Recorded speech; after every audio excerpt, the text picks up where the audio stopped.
Please be advised that viewer discretion is strongly recommended. None of the content presented here has been exaggerated or taken out of context. These are the exact statements made by the prosecution team, defense team, Jane Doe, on June 10, 2025. Some words have been censored to comply with YouTube's guidelines. What you're about to hear is a voiced-over reading of Jane Doe's cross-examination testimony in the Sean Diddy Combs trial. Source: courtroom reporter at Inner City Press and at Jewel Mancy on X.com. All parties are presumed innocent until proven guilty. Listen at your own discretion. Jane, we met before. Then you stopped meeting with the defense. That was your choice, right? Correct. You are testifying against Mr. Combs. I'm testifying against him?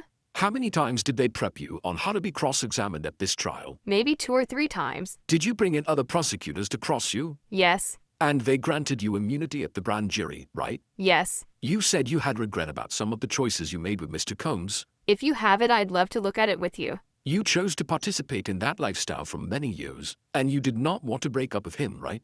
I did not want to. You had sex with other men for years. I resent the emotional control. I was hooked from the start. There was pressure to perform these acts my lover desired. You used the word partner again and again on direct. He was your partner. Yes. You said you're having trouble answering for yourself why you had sex with these men. Yes. You are in therapy now. Yes. You love Mr. Combs. I love to spend time with my partner. You wanted to cuddle with him? To give him foot rubs, you said. At this moment, the prosecution objected, saying, "Objection to counsel making herself a witness."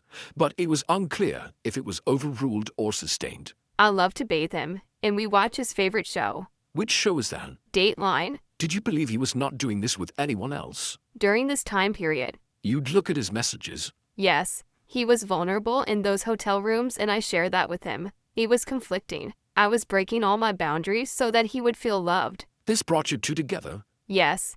The lovemaking afterwards. That's why I enjoyed it. You tried to be very sexy to him in those rooms. I think I was sexy in those rooms. Because you are a beautiful woman. Did you choose the wardrobe? Initially, he did. He liked baby oil. It turned him on. Yes. How old were you when you started your relationship with Mr. Combs? 35. What are examples of your fantasy talk in those rooms? He would have me and the entertainer be in a role play. Cheating role play. That Sean left town. How high were your heels? 6 to 7 inches. Usually I wear 3 to 4 inch heels. You wanted your child to be closer to your child's father, but did the father see the child? What does that have to do with this? Would you fly weekly to Miami to see Mr. Combs? Sometimes. We listened to 5 voice notes in which Mr. Combs sounded angry, but he'd sent you thousands, right? Yes. Why did you feel he was larger than life? Bright light. He introduced me to the gospel. He had a favorite pastor. He'd watch on TV. Has that stayed with you? Yes. Do you watch that pastor today? At this moment, the prosecution objected, and it was sustained. How much did he invest in your dress line? $20,000. Why did you join OnlyFans? If I could get off it, I would. Financial need. Mr. Combs gave you money throughout the relationship. In 3.5 years, does $150,000 sound right?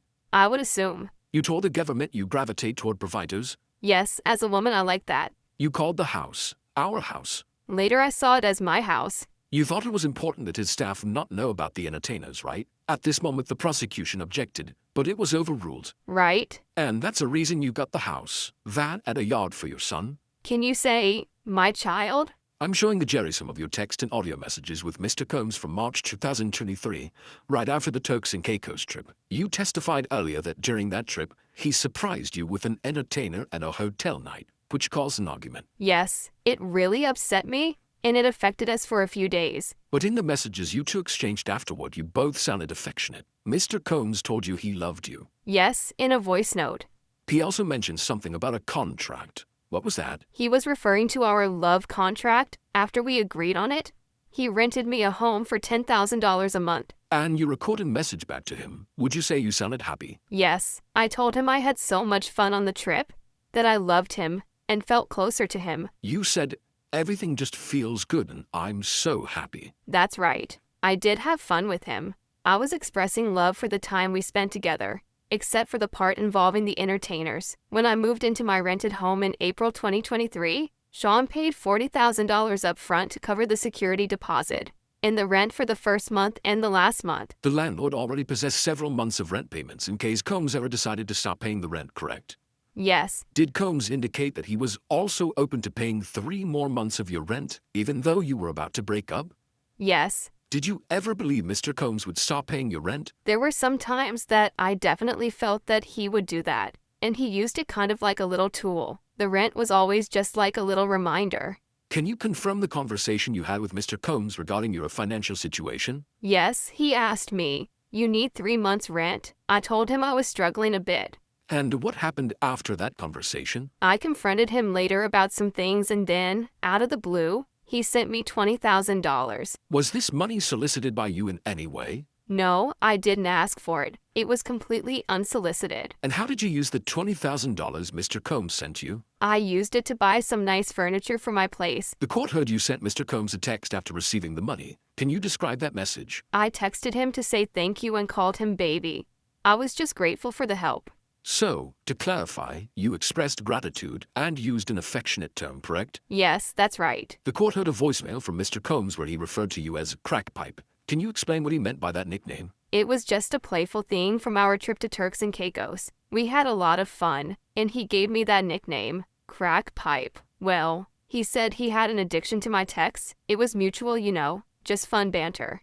And how did you respond to this voicemail from Mr. Combs? I texted him back, something like, "Crack pipe is so real for the both of us. It's definitely mutual. I just like everything you said. I am so thankful. I had so much fun. Turks was absolutely incredible. I am so happy." So, your response was positive, expressing gratitude and enthusiasm about the trip and the nickname. Yes, exactly. I was just happy and having fun with it.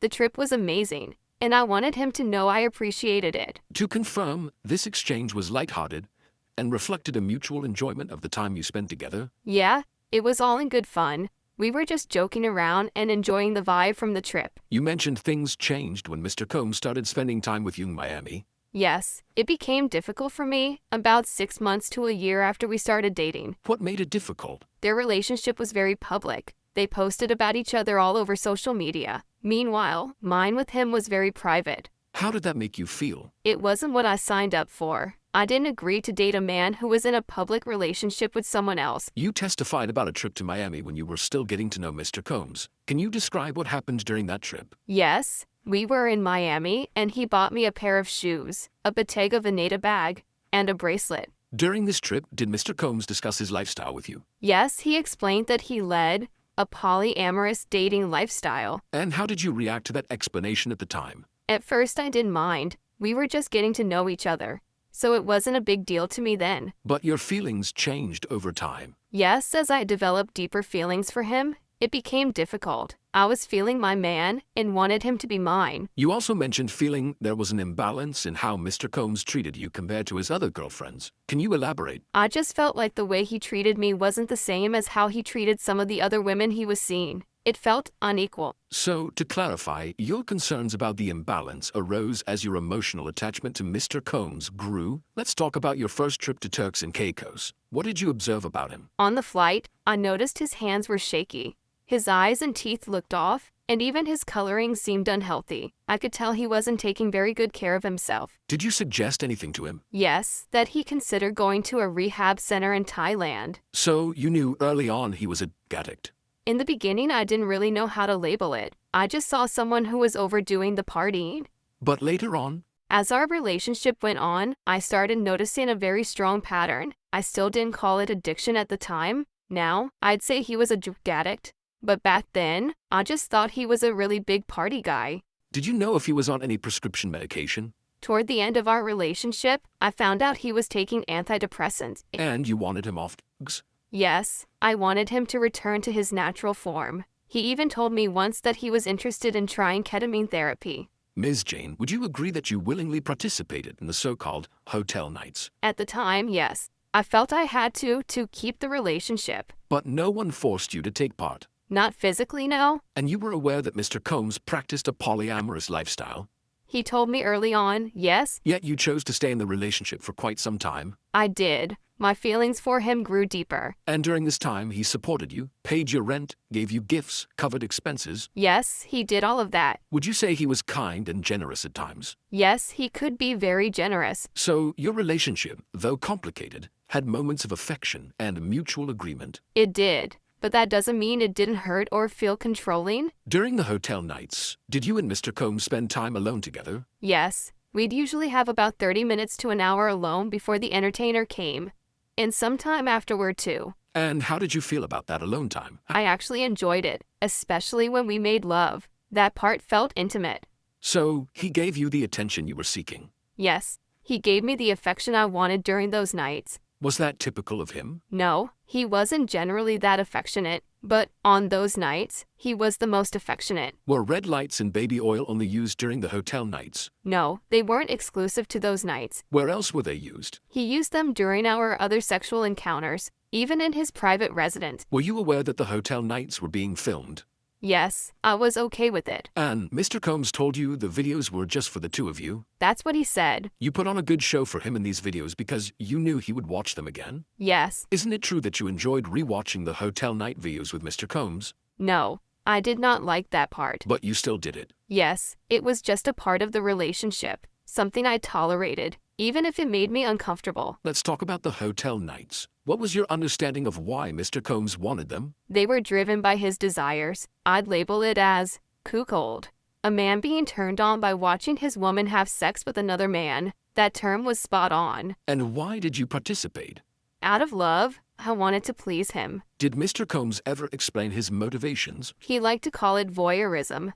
I use the word cook for myself. I also think there may have been some bi-curiosity involved. Cooks can be curious, but too afraid to act on it. Did he ever stop a hotel night because you wanted to? Yes, there were a few times he ended it early when I spoke up and said I wanted to stop. And if you weren't comfortable with one of the men, he'd dismiss them, correct? Rarely. Only after I had already tried to interact with them sexually for some time. But he was responsive when you were uncomfortable? No, not readily. I had to go through the motions first before he considered letting them go. Let's talk about the 2 times you said you cried after a hotel night. Do you remember the first? Yes, it was early in the relationship. I cried because Sean was about to leave right after the hotel night. And when you asked him to stay with you? He changed his plans. He stayed to comfort me. The second time, you were in the shower together? Yes, somewhere in the middle of our relationship, I started crying in the shower after another hotel night. And was Mr. Combs high on ecstasy at that time? He said he was. He told me, "You're gonna ruin my high," and said he was too high to see me cry. Let's go back to your earlier testimony. The hotel nights, or as you also called them, freak-offs. Yes, You described these nights as being driven by Mr. Combs, correct? that's right. But there were moments, weren't there, when you had some say in how things played out? There were a few times I voiced what I wanted or didn't want. Was it entirely without your input? No, not always. Sometimes I was able to speak up, though it didn't always change the outcome. Let's go over the messages between you and Christina Coram. These were sent around the times he allegedly asked you to bring to Miami, correct? Yes, You testified earlier that you had a phone conversation with Ms. Coram during which she told you it was fine to bring the drugs and even instructed you to put them in your checked luggage. yes, But the messages read here today, they don't mention her saying anything like that, do they? no, they don't. But we spoke on the phone. She said it verbally. When Ms. Coram traveled with Mr. Combs, do you know if she flew on his private jet? I assume she did, yes, but I can't say for sure. Would you describe your relationship with her as close? Not at all. We weren't close. She didn't like me. And how did that affect your relationship with Mr. Combs? It made things hard. She was always with him. I believe she had strong opinions about me, and those opinions influenced how Sean treated me. Jane, I'd like to revisit your messages from around Halloween 2021. Do you recall texting Mr. Combs that you wanted to see him? Yes, I do. And he replied that he'd had a rough day and wanted you to lead tonight? That's correct.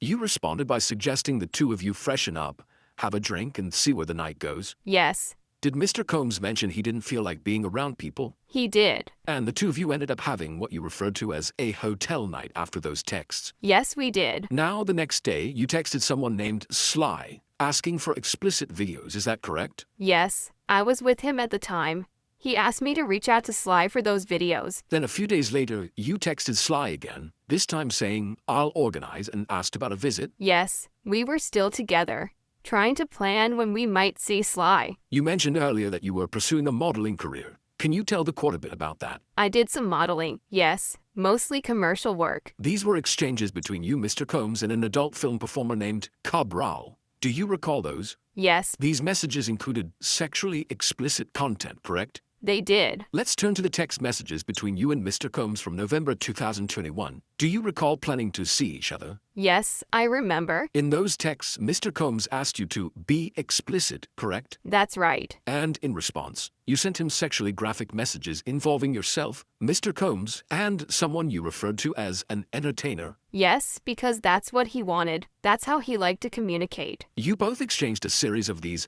fantasy messages. Eventually, Mr. Combs asked what you wanted to do. How did you respond? I said I wanted to spend time with my favorite person. After that, did he ask if you wanted him to come with an entertainer? Yes, Did you agree to that?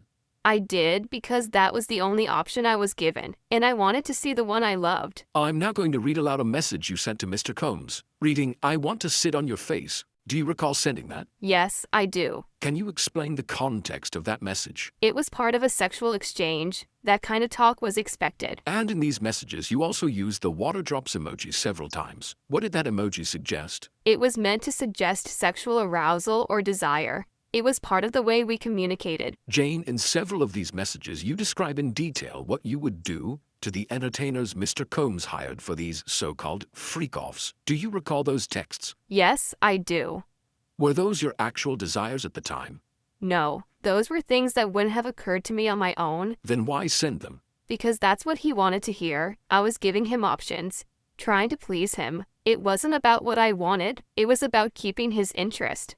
Let's talk about one of the more graphic messages you sent to Mr. Combs. You initiated the exchange, correct? Before I answer, I just want to say, this wasn't who I naturally am. Go on. I felt like I had to speak that way. I needed to keep him happy. I was in 2021, really madly in love and wanting to please him and appease him. So this message, it wasn't about your own desire. No, I was being agreeable. That's what he liked, so I adapted. Jane, you offered to buy black matrix underwear for Mr. Combs, correct? Yes, to please him. I knew it was something he'd like. So you knew that kind of language, that kind of gesture turned him on. Yes, but it wasn't real intimacy. It was just what he expected from me. Did he often offer you one-on-one time? Rarely. Most of the time, the option he gave me was him and Paul. And when you agreed to that? I said yes because I wanted to see him. Meeting with an escort was my only option. I wanted to see my lover. In some of the later messages, you brought up the idea of attending sex parties, correct? Yes, Why did you initiate that? Sean had been telling me about them. He said we should go to one.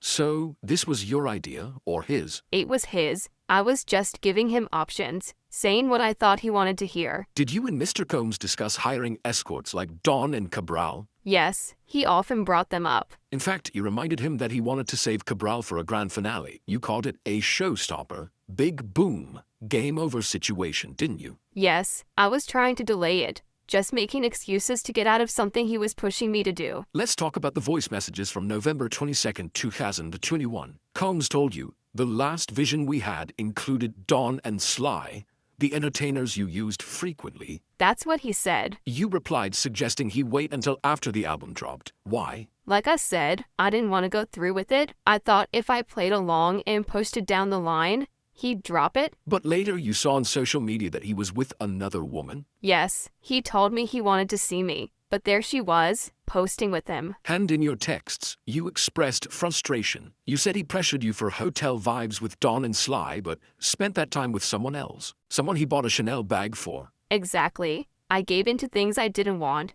with strangers, and still didn't get the same care or treatment. Mr. Combs gifted you a Van Cleef necklace in a Bottega Veneta bag, didn't he? Yes, he did. How much do Bottega bags usually cost? How much does my body cost? At this moment, the judge told Jane, "Ms. Jane, please answer the question as asked. Again, how much does a Bottega bag run?" Around $1,500 to $5,000, depending on the bag. And do you know how much a Chanel bag costs? No, I'd like a break. After that question made by the defense, Jane took a break. Then they continued. Earlier, you testified that your current home is quite different from where you used to live. Can you remind the court how large is your current residence? It's about 5,300 square feet, much larger than my old apartment. which was 1,400 square feet. And one of your businesses that was started with a $20,000 investment from Mr. Combs, correct? Yes, that's correct. And he never asked for a share of the profits. No, he didn't. Yet earlier you said you weren't able to do anything professionally during your relationship with Mr. Combs. Is that still your position? Yes, had I not dove headstrong into that relationship, I probably would have been a bit more successful in that time frame. So the relationship held you back. In many ways, yes. Had I not dove headstrong into this relationship, I probably would have been a bit more successful in that time frame. But that's neither here nor there. And that was it for today in the Diddy trial. What do you think about the defense's questions? So far, who do you think is doing better? The prosecution or the defense? Let me know in the comments down below, and I'll see you tomorrow.